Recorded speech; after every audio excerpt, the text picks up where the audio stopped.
Wow, I can't believe it has been around 2.5 months since I last posted.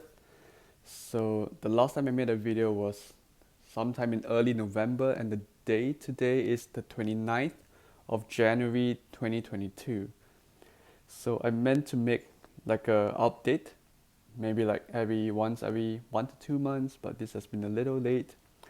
So since then, I have increased my invested capital to $9,700, and as you can see, I'm actually net down by a lot, and this coincides with a huge bloodbath that happened at Wall Street over the past few weeks. So let's see. I think, well, across the week I'm up a little bit, but if you look at the 1 month, I'm down by 7.7%, and 3 months is really terrible, 13%, and given my all time, it's probably one of the worst times to make a video. But I think, well, it's part and parcel of life and reality, and yeah, you have ups and you have downs, and it's good to make a video at this point in time and to look back maybe sometime months down the road at how this portfolio goes. So out of my $9,700, let's take a look.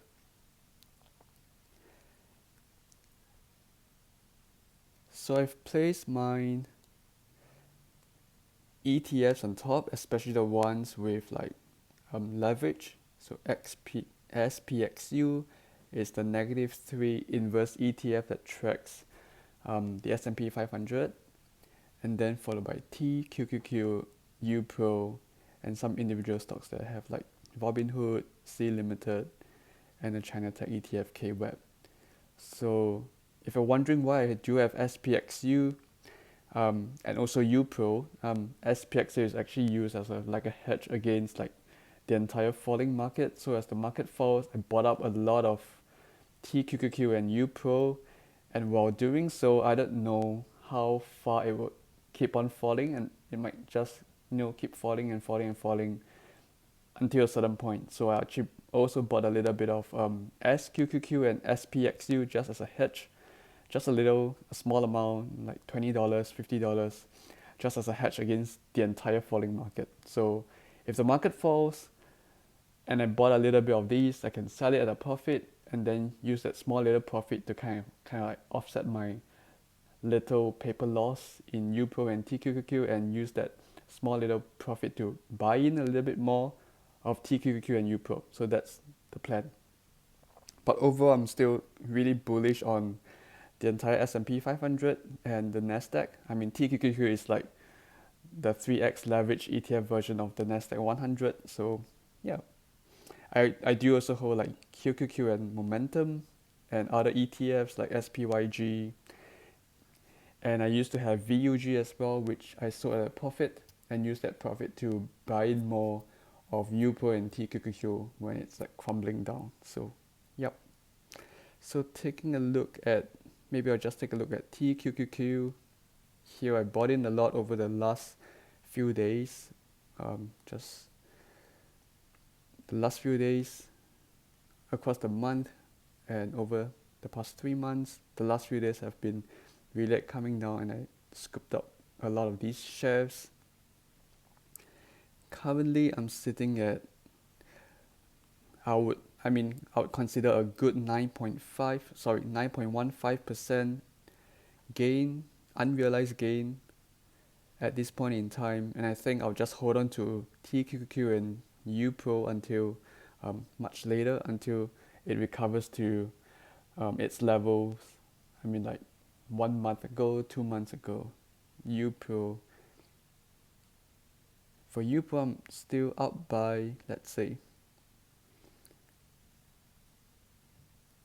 phone's a bit slower here, 6.66%. And I do have huge holding of UPRO in my entire portfolio, about 10%, and I think I'm quite happy with this. Well, the not so good stocks or ETFs that I hold, well, definitely Robinhood is not doing so well.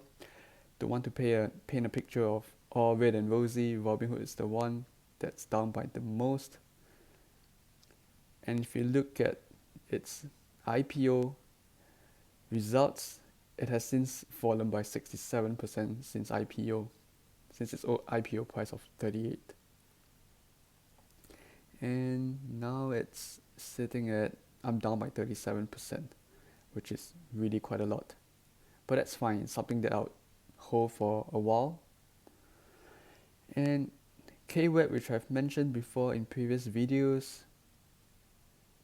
I plan to keep it at around $800 invested in this China Tech ETF. And currently I have averaged down to a little less than $47 a piece. And well, its performance has been so lackluster that I'm not going to add in more into this China Tech ETF. I'll just hold on to it, keep it around $800, do a bit of buys and sells in between to average down a little bit, to reduce, like, to bring down my average cost price to, I don't know, like $45 thereabouts, and not to add in more position. So that's what it is. I hope in the coming days that the S&P 500 will recover quite quickly. Well, there's no telling, and you never know.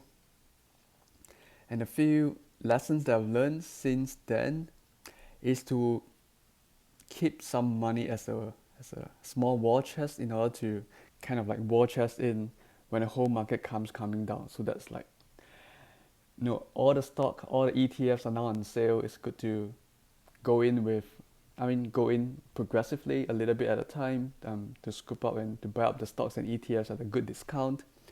And also to not double down too much on all the stocks at the same time. You can buy a little bit on Monday, buy a little bit more on Tuesday. You never know how the market is like. It might go even further down. So if you buy everything on Monday, everything will just go down on Tuesday and Wednesday.